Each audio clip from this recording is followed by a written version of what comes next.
concerned citizens of Bay County, I started to notice these anti-patterns developing in our community some time ago. An anti-pattern does things wrongly, yet appears attractive for some reason. Profitable or easy in the short term, dysfunctional, wasteful of resources, unsustainable, and unhealthy in the long term. It also keeps reappearing. Inflation expands the money supply. This legalized form of counterfeiting dilutes the savings of the most productive members in our society. In 2008, the United States refused to admit bankruptcy and administered the grossest display of corporate welfare to have ever occurred on U.S. soil, commonly referred to as the bailout. Capitalism has been preached religiously in this country. However, when the time came for these responsible parties to accept their losses as a result of their own high-risk thinking, banking institutions incongruous with government organizations use their financial leverage as a means to legislatively avoid accounting. In this way, the federal system was manipulated into public losses and private gains in direct confliction to the previously agreed upon capitalist motto of private gains and private losses. The central bank's manipulation of interest rates allowed local banks to drastically reduce the price at which they borrowed money, which increased the amount of borrowing and thus led to more land purchases, more construction, and more developers. This caused the price, size, and numbers of houses to inflate. This distorted the entire local economy and siphoned dollars away from other sectors and other individuals. Condominiums, neighborhoods, complexes, and government buildings flooded the landscape.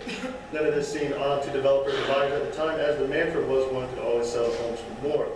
An inherently insolvent Federal Deposit Insurance Corporation claims that certain community banks in the area were negligently using extravagant appraisal values and an over-reliance on income from completed developments as a source of collateral and high-risk loans. In layman's terms, in the hopes of making a lot of money, the richest were taking unlimited risk at the cost of the lives of the poorest, with the belief that they had unlimited insurance. It remains in the best interest of the community that these two parties go to a public trial instead of settling outside of court, so that we may gather prize testimony that would release the information of what these particular financial institutions were up to. The oil leak continues to plague our environment. The physical damage caused for our local water pains all the life that surrounds it. However, the economic onslaught has yet been uncovered. The organizational structure of the Bay Zoning and Planning Board and the Tourist Development Council consists of non-elected members who have granted authority to essentially design the infrastructure and economic movements of local citizens. Majority of the representatives on the TDC own numerous and substantial pieces of property. They consist primarily of wealthy condominium, attraction, and restaurant owners. Research into the political contributions to the County Commission indicates that certain members of the TDC who were appointed by the Commission also contributed to the campaigns of the Commission. The representative on the Commission from the beach received overwhelming support in his campaign from developers, construction companies, financiers, real estate firms, insurance corporations, attorneys, and other business groups. Upon further investigation, campaign contributions. Mr. Garrison, your time's up.